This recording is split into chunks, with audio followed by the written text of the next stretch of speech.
আমির আমিরের যে এই মানে যেটা এক্স হ্যান্ডেলের যে পোস্টটা এটি হ্যাক করে এই পোস্টটা দেয়া হয়েছে যা বলেই দিচ্ছি। তাহলে প্রশ্ন, হ্যাক কে করলো, মানে কারা করলো? জামায়াতের আমির কিন্তু ইঙ্গিত দিয়েছে, মনে এটা কিন্তু খুব স্পষ্ট।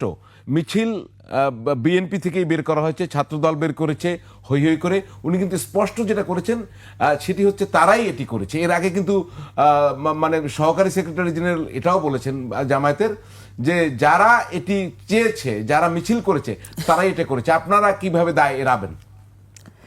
দেখেন, বিএনপির একজন লেখক আপনি চিনেন নিশ্চয়ই, একে ওয়াহিদুজ্জামান, উনি লিখেছেন ওই এক্স অ্যাকাউন্টটিতে প্রো এক্স সাবেক টুইট ডেক ব্যবহার করে কয়েকজন অ্যাডমিন যোগ করা ছিল।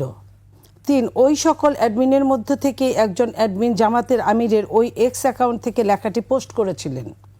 ৪, প্রো সাবস্ক্রিপশন থাকা এক্স অ্যাকাউন্ট হ্যাক করা অত্যন্ত কঠিন কাজ, আর হ্যাক হয়ে গেলে সেটা উদ্ধার করাও সময় সাপেক্ষ ব্যাপার। ৫, জামায়াতে ইসলামীর উচিত ছিল ভুল স্বীকার করে ক্ষমা চাওয়া, সেটা না করে তারা অ্যাকাউন্ট হ্যাকিংয়ের আজগুবি হাস্যকর তথ্য বাজারে নিয়ে এসেছে। এই যে অ্যাকাউন্টটা কতক্ষণ লাগে অ্যাকাউন্ট হ্যাক থেকে তুলতে, অ্যাকাউন্ট হ্যাক হয়েছিল কিনা, আমি কিন্তু আমার দলের একজন নেতার বরাত দিয়ে আমি আপনাকে কথাটা বললাম। এটা বিএনপির এত ক্ষমতা নাই, বিএনপি বট বাহিনী পালে না।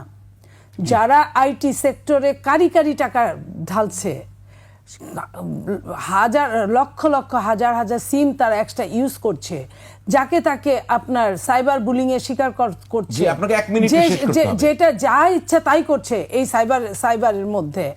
তারা যদি এই কথা বলে তাহলে ভূতের মুখে রাম নামের মতোই শোনায় আপনার।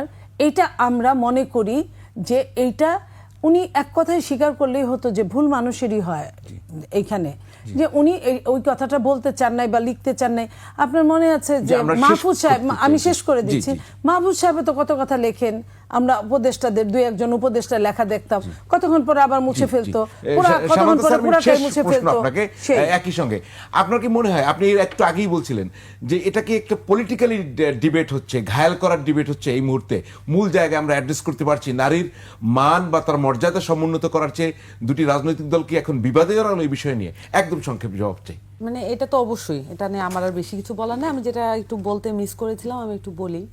ইসলামের যে আপনি কোরআন যেভাবে পড়বেন, আরবি পড়ার একটা, আমি যতটুকু জানি ততটুকু বলি। প্রত্যেকটা আরবি ওয়ার্ডের মূল রুট আছে, আরবি রুট আছে। সো যে শব্দটা, আমি যদি ভুল করে না থাকি, আপা যে আয়াতটা মানে রিসাইট করেছেন, সেখানে কওয়ামুন তো মূল রুটটা হচ্ছে কাফ ওয়াও মিম। তাহলে কাফ ওয়াও মিম, এই মূল রুট থেকে কিন্তু অসংখ্য শব্দ এসেছে। আপনি যখন মূল রুটের শব্দটা জানবেন, তখন হচ্ছে আপনি ওই শব্দের সঠিক মিনিং এটা আপনি বুঝতে পারবেন। কখনো এমন হতে পারে ওই শব্দের সঠিক মিনিং বা ট্রান্সলেশন অন্য আরেকটা ভাষায় নাও থাকতে পারে। আমরা কোনো শব্দের যখন অনুবাদ করি, যেমন এখানে পরিচালক অনুবাদটা এসেছে, এটার কিন্তু অল্টারনেটিভ অনেক অনুবাদ থাকতে পারে।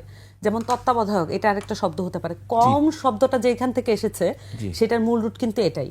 সো আমার কাছে মনে হয় যে আপনি যেটা প্রশ্ন করেছেন এটা উত্তর আমি দিয়েছি আগে, আমি আর দিলাম না। এই বিষয়গুলো কোরআনের আয়াতের অনুবাদের ক্ষেত্রে অবশ্যই আমাদেরকে মূল রুটকে মাথায় রাখা। অসংখ্য ধন্যবাদ সামান্থা শারমিন।